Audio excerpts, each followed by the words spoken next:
7,527 ప్లాట్లు చేసుకోవాలా. అందులో కోర్టు కేసుల్లోనే 2,171 ప్లాట్లు ఉన్నాయి.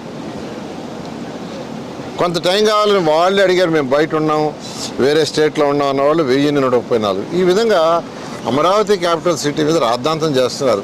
జగన్మోహన్ రెడ్డి గారు అయితే కొంతమంది రైతులు కలిశారు. ఇప్పుడు ల్యాండ్ పుల్లింగ్కి 2014-19 చేసామండి. అప్పటి నుంచి ల్యాండ్ పుల్లింగ్కే రమ్మంటున్నాం.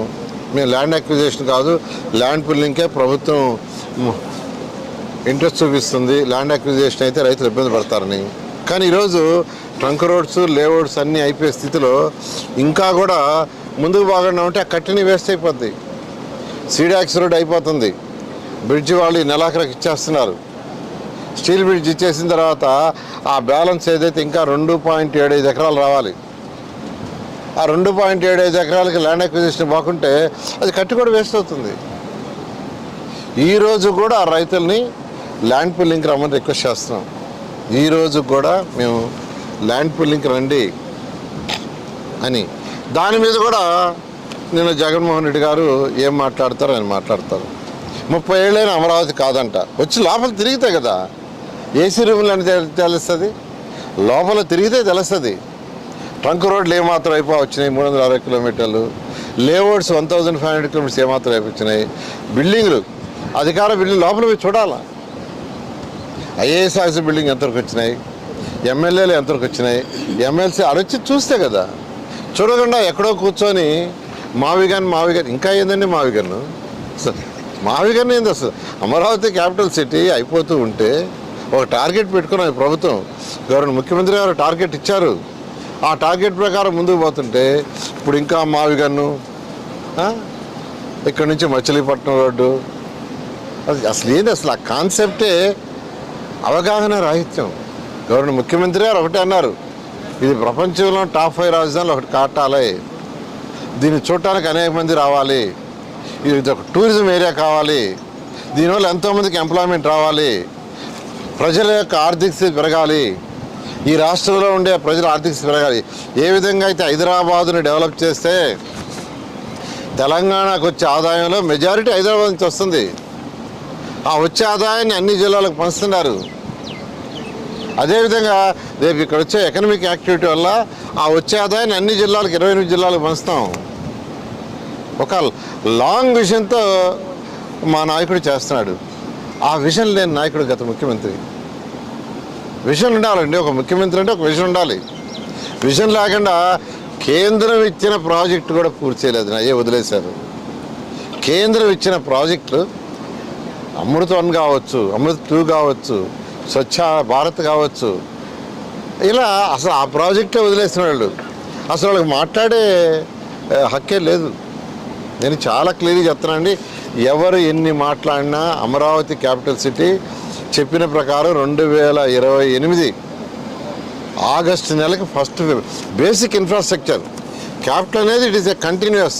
హైదరాబాద్ ఈరోజు ఇంకా డెవలప్ అవుతానే ఉంది, నయారా ఇప్పుడు డెవలప్ అవుతానే ఉంది, చండీగఢ్ డెవలప్ అవుతారు. పోయి చూడమనండి, పోయి అవి చూడండి. ఇంకా స్టిల్ ఎప్పుడో 15 ఏళ్ళు 20 ఏళ్ళు 60 ఏళ్ళ క్రితం పెట్టినాయి. బట్ ప్రజలు ఇల్లు కట్టుకోవటానికి, లేదా ఏదైనా షాప్స్ కట్టుకోవటానికి, కమర్షియల్ యాక్టివిటీ, ఇండస్ట్రీస్ చేసుకోవటానికి వాటికి ప్రభుత్వం బేసిక్ ఇన్ఫ్రాస్ట్రక్చర్ ఇవ్వాలి.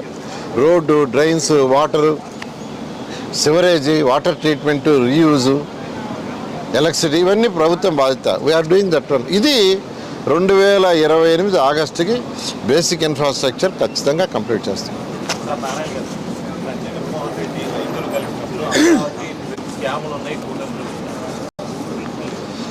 వాళ్ళు నేను ఎన్నోసార్లు చెప్పానండి మీడియాకి, ఎక్కడైనా డేటా తీసుకొని మాట్లాడాలా. హైదరాబాద్ తెలంగాణ సెక్రటరీ గురించి ఏదో రేటు చెప్పేశారు, పార్లమెంట్ గురించి చెప్పేశారు. నేను డేటా తెప్పించా, వాళ్ళు కూడా తెప్పించుకోమని తప్పేం లేదు. First Telangana government, Telangana secretariat 7 లక్షల చదరపు అడుగులకి టెండర్ ఇచ్చింది. మరోసారి చెప్తున్నా, 7 లక్షల చదరపు అడుగులకి 615 కోట్లకి టెండర్ ఇచ్చింది. 7 లక్షలే, కానీ కట్టింది 10,34,000 చదరపు అడుగులు. అంటే టెండర్ ఇచ్చిన దానికంటే 3,34,000 చదరపు అడుగులు కట్టారు. అవన్నీ డీవియేషన్లో తీసుకున్నారు. అవన్నీ కూడా డీవియేషన్లో తీసుకొని పే చేసింది 1423 కోట్లు. టెండర్ పిలిచింది 615 కోట్లు, పే చేసింది 1423 కోట్లు. సో 427 కోట్ల మీద కట్టిన చదరపడుగులు తెస్తే చదరపడుగుకి 13,765 రూపాయలు అవుతుంది. టెండర్ పిలిచినప్పుడు ఏదైతే 615 కోట్లు ఉందో దాని మీద యావరేజ్ చేసి ప్రజలకు చెప్పడం కాదండి. లెక్కగానే ఉండాలా. లెక్క మారదు. ఆ లెక్కలు సరిగా చూసుకోకే 10 లక్షల కోట్లు ఈ గత ప్రభుత్వం అప్పులు చేసి ఆర్థిక వ్యవస్థని చిన్నాభిన్నం చేసిపోయింది. ఆ లెక్కలు చూసుకోకే. లెక్కలు తెచ్చుకోమనండి. 1423 కోట్లు పెయిడ్, కట్టింది 10,34,000. యావరేజ్ చేయమనండి 13,768. ఎన్నోసార్లు చెప్పేప్పుడు అది చెప్పమనండి. పార్లమెంట్ భవనం 6,94,000 చదరపడుగులకు టెండర్ ఇచ్చారు. 6,94,000 కన్స్ట్రక్షన్కి. అమౌంట్ ఎంతంటే 862 కోట్లకి. టెండర్లో పిలిచింది 862 కోట్లు. దాన్ని డివైడ్ చేసి చెప్తున్నారు. కానీ పేమెంట్ చేసింది విత్ డీవియేషన్స్ ప్రైస్ ఎక్స్కలేషన్ రెండు ఉంటాయి. ప్రైస్ ఎక్స్కలేషన్ ఉంటుంది, డీవియేషన్స్ ఉంటాయి. ఈ రెండు తీసుకుంటే 1,174 crores వాళ్ళు పే చేశారు. అంటే చదరపడికి 16,916 రూపాయలు పే చేశారు. 16,916. నేను ఎన్నోసార్లు చెప్పా, లెక్కలు తీసుకొని మాట్లాడాలండి. ఈరోజు అమరావతి క్యాపిటల్ సిటీ, ఇవి ఐకానిక్ భవన్లు, ఇవి డయాగ్రిడ్ టెక్నాలజీతో కడుతున్నాం. భారతదేశంలో ఎక్కడ కూడా ఇంత భవనాలు డయాగ్రిడ్ టెక్నాలజీ లేవు. అది కూడా తెలుసుకోవచ్చు. దీనికి 16,000కి +/- కూడా అవుతుంది. మేము చెప్తున్నాం. పార్లమెంట్ భవన్కి అయింది 16,916 రూపాయలు. ఎప్పుడో కట్టింది, ఇప్పుడు కడుతున్నాం. దానికి ఏం మాట్లాడతారో ఏం చేస్తారో అవినీతి అంటారు. అన్నీ చక్కగా టెండర్లు పిలుస్తున్నాం, ఎస్ఆర్ఓ రేట్ల ప్రకారం చేస్తున్నాం. వాళ్ళలాగా రివర్స్ టెండరింగ్ అని ఇష్టం వచ్చినట్టు చేసి అస్తవ్యస్త. ఈరోజు పోలవరం వెనకబడిపోయిందంటే కారణం ఏంటంటే ఆ రివర్స్ టెండరింగ్ వల్లనే. టిట్కో హౌస్ ఆ విధంగా అయిపోయినాయి.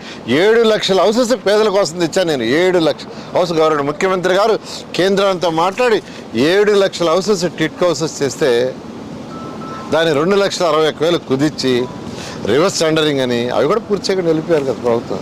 అసలు వాళ్ళకి మాట్లాడే హక్కే లేదు. ఈరోజు కూడా రైతు సోదరులందరూ నేను రిక్వెస్ట్ చేస్తున్నా, వాళ్ళందరూ కోఆపరేట్ చేశారు. ఇంకా కొద్దిమంది ఉన్నారు. అమరావతి క్యాపిటల్ సిటీ మనందరి క్యాపిటల్ సిటీ. దీనివల్ల ఎంతో ఎకనామిక్ గ్రోత్ వస్తుంది. కాబట్టి మీరు అందరూ కూడా దయించి ఎవరైతే ల్యాండ్ అక్విజిషన్లో ఉండారో వాళ్ళు కూడా ల్యాండ్ పూలింగ్ రమ్మని నేను మీడియా తరఫున అందరినీ కోరుకుంటున్నాను.